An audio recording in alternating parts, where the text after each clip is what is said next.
कर्जदारांनी दिलेले 26,54,000 रुपये कंपनीत न भरता त्याचा अपहार केल्याप्रकरणी इचलकरंजीतील भारत फायनान्शियल इन्क्लुजन या कंपनीतील 6 जणांच्या विरोधात गुन्हा दाखल झालाय। पोलिसांनी त्यापैकी 4 अटक केली असून उर्वरित 2 शोध सुरू आहे।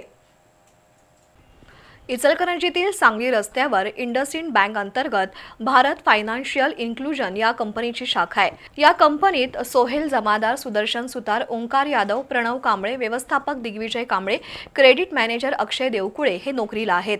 त्यांनी इचलकरंजी शाखेतून 119 जणांना कर्ज दिलंय।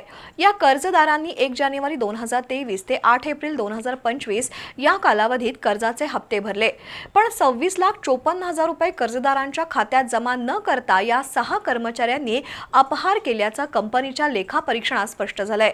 या प्रकरणी गावभाग पोलीस ठाण्यात त्या 6 कर्मचाऱ्यांच्या विरोधात गुन्हा दाखल झालाय।